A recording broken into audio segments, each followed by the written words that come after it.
groupe E et le matin présente... Envers et quoi? Ah,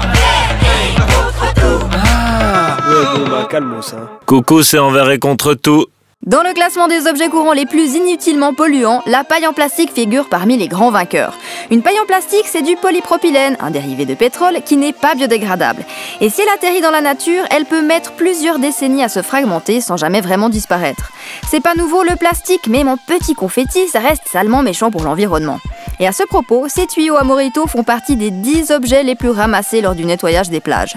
Le non-sens, c'est que ces pailles sont faites d'une matière résistante alors qu'elles sont prévues pour un usage unique.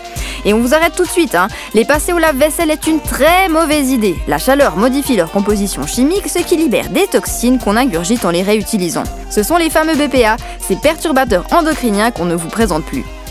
D'après la plateforme américaine The Last Plastic Straw, rien qu'aux USA, on jette chaque jour 1 demi-milliard de ces petits tubes colorés. Et tous les jours, comme d'innombrables déchets plastiques, des tonnes de paille atterrissent dans les cours d'eau. Entières ou dégradées en flocons imitant le plancton, elles sont avalées par la quasi-totalité des espèces marines, qui à long terme tombent malades et peuvent même y rester. C'est triste mais va falloir s'y faire, le plastique fait bel et bien partie de notre chaîne alimentaire. En ce qui concerne les pailles, des solutions existent. À base de riz ou en papier, les pailles biodégradables commencent à faire leur place, tout comme les modèles réutilisables en verre ou en métal. Mais ce qu'il y a de mieux, c'est encore de faire comme tous les bars et restos de la ville de Tofino au Canada, simplement décider de ne plus jamais en utiliser. Eh, on n'a qu'une planète, hein, va falloir faire avec, ok?